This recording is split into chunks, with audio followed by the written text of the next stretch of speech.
အနွေးထည်လေးတွေကိုမိဘုံပေးနာမှာငွေချင်းနဲ့သူထိုင်ပြီးတော့တချင်းဆိုရတဲ့အချိန်မိသားစုတွေနဲ့သူဆောင်လေးချုံပြီးတော့ TV တွေကိုကြည့်ရတဲ့အချိန်ကျောင်းသားကျောင်းသူတွေရဲ့အကြောင်းပေးရတဲ့တူပျော်ရွှင်ကောင်းတဲ့အမှတ်တရတွေကိုရရှိနိုင်တဲ့အချိန်အဲ့အချိန်ကတော့တိတ်မကြခင်မှာပြန်လည်ပြီးတော့ရောက်ရှိလာမှာဖြစ်ပါတယ်အဲ့ဒါကတော့ခရစ်စမတ်ပါပဲတစ်ကမ္ဘာလုံးကလူတွေမိသားစုတွေနဲ့တူပျော်ရွှင်ရတဲ့အချိန်ဆိုရင်လည်းဟုတ်တယ်ပွဲတွေလုပ်ကြတယ်စားတော့ဆိုင်တွေမှာဆိုရင်လည်းမီးအောင်တက်လက်တင်နဲ့တကယ်ကိုလာပါတယ်ညအလားမီးစင်တဲ့အရာတွေကိုကျွန်တော်မြင်တွေ့ရတယ်တကယ်ကိုပျော်ရွှင်ရတဲ့အချိန်တစ်ခုဖြစ်ပါတယ်နော်ဒါပေမဲ့ဒီပျော်ရွှင်မှုတွေကခေတ္တခဏပါပဲခရစ်စမတ်ဝင်ပျော်တော့ခရစ်စမတ်ပြီးသွားရင်အားလရက်တွေပြီးသွားရင်ကျွန်တော်တို့ပုံမှန်နေထိုင်နေကြလူနေမှုပုံစံတွေထဲကိုပဲကျွန်တော်ပြန်ပြီးသွားရတယ်အခက်ခဲတွေအများကြီးရှိရပေါ့နော်ပျော်ရွှင်မှုတွေကျွန်တော်တို့မေ့လိုက်ရတယ်ဒါမဲ့ဒီလိုခေတ္တခဏပျော်ရွှင်မှုတွေအထဲမှာ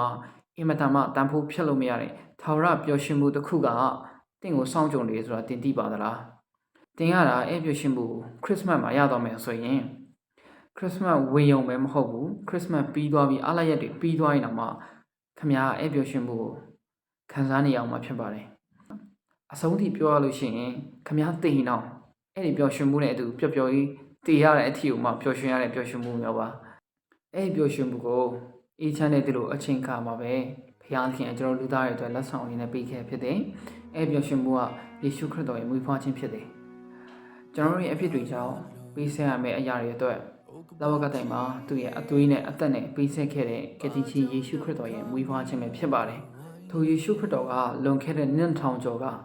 လူသားတွေခံယူမွေးဖွားခဲ့ပြီးတော့တက်တော်စဉ်30ရှိတဲ့အခါမှာကျွန်တော်လူသားတွေအဖြစ်တဲ့လဝကတိုင်မှာအသေးခံခဲ့တာဖြစ်တယ်ဒီဟာကိုတင်ဟာတင်းရဲ့စိတ်လုံးထဲကနေအမှန်တကယ်အကျွင့်မဲ့ယုံကြည်တယ်ဆိုရင်တင်ဟာအဖြစ်ကနေလွတ်ပြီးတော့ထာဝရပျော်ရွှင်မှုနဲ့တူထာဝရအသက်ကိုရရှိမှဖြစ်တယ်ဒါကြောင့်မို့တင်ဟာထိုယေရှုခရစ်တော်ကိုမရရှိသေးဘူးဆိုရင်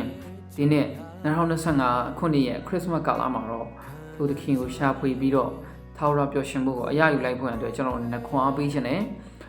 တင်းအတွက်တင်းမိသားစုတဲ့ဒီလောကကိုဆင်းသက်လာတဲ့ဘုရားသခင်ဟာတင်းရဲ့ခေါ်တော်အစဉ်ပြေနားဆွနေတဲ့ဘုရားသခင်ဖြစ်ပါတယ်ထိုယေရှုခရစ်တော်မွေးဖွားခြင်းကြောင့်ပဲဒီခရစ်စမတ်ပွဲဖြစ်လာတာဖြစ်ပေမဲ့ဒီခရစ်စမတ်ပွဲနဲ့မတူဘဲနဲ့ထိုသခင်ပေးတဲ့ပျော်ရွှင်မှုကတော့ထာဝရပျော်ရွှင်ရမယ့်ပျော်ရွှင်မှုဖြစ်ပါတယ်ဒါကြောင့်မို့